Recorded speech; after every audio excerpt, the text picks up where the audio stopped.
Hello everyone, let's solve JEE question in 3 minutes.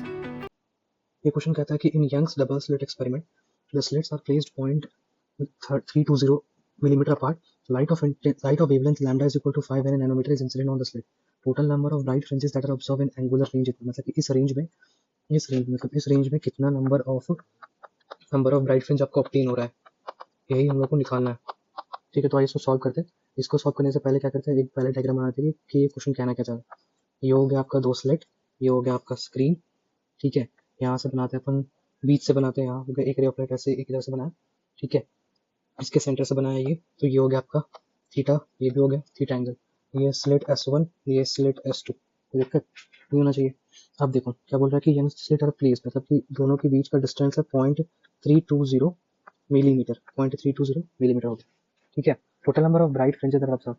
ठीक है, तो ठीक है, क्या दिक्कत है तो आपको इसमें सिंपल पता क्या निकालना होगा। देखो, इसको आप ऐसे भी कर सकते हो कि बीच से ना बना के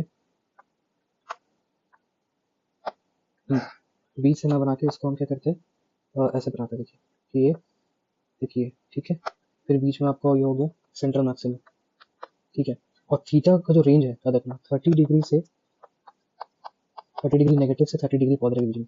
तो ये हो गया आपके पास पाथ डिफरेंस, ये हो गया डेल्टा एक्स की वैल्यू हो गई डी साइन थीटा। ठीक है, तो क्या हम लिख सकते हैं कि delta x is equal to d sine theta, ये क्या है, पाथ डिफरेंस। ठीक है, और फिर डी साइन थीटा को अगर हम कंपेयर कर देंगे एन लैम्डा से, तो हम लोग क्या मिल जाएगा, ब्राइट फ्रिंज। ये आपको पता है कि पाथ डिफरेंस ब्राइट फ्रिंज के लिए अपन एन लैम्डा लिख सकते हैं। तो डी का वैल्यू डी है और साइन 30 हो गया। ठीक है, एन हमको पता नहीं है क्योंकि हमसे नंबर ऑफ ब्राइट फ्रिंज ही पूछ रहा है। एन ही क्या है, एन ही अपने पास नंबर ऑफ ब्राइट फ्रिंज है। ठीक है, तो अब लैम्डा की वैल्यू क्या है, लैम्डा की वैल्यू देखिए 500 नैनोमीटर। ठीक है, और डी डिस्टेंस बिटवीन स्लिट क्या है, 0.320 मिलीमीटर, तो ये हो गया 0.3, साइन 30 की वैल्यू 1/2। तो ठीक है, तो एन हो गया 5 इंटू 10 टू द पावर -7। तो एन इज इक्वल टू क्या हो गया, एन का वैल्यू देखिए आप 320 10 to the power -6/2 into 5 into 10 to the power -7, तो ये हो गया 10, और 10 कट गया, तो एन की वैल्यू क्या आ गई 320। लेकिन ये तब है जब थीटा के एंगल 30 डिग्री है तब। तो एक और होगा ना, क्योंकि आपके पास रेंज जो है वो थीटा की वैल्यू -30 डिग्री से 30 डिग्री तक की है। तो यहाँ से यहाँ अगर नंबर ऑफ ब्राइट फ्रिंजेस 320 है और बीच में आपका CBF है, ये आपका क्या है CBF, मतलब सेंट्रल ब्राइट फ्रिंज, मतलब यहाँ भी एक सेंट्रल ब्राइट फ्रिंज तो आपको ऑब्टेन हो ही रहा है। तो यहाँ पे अगर 320 है, इस साइड में 320 है, तो यहाँ भी कितना होगा, n इज इक्वल टू 320।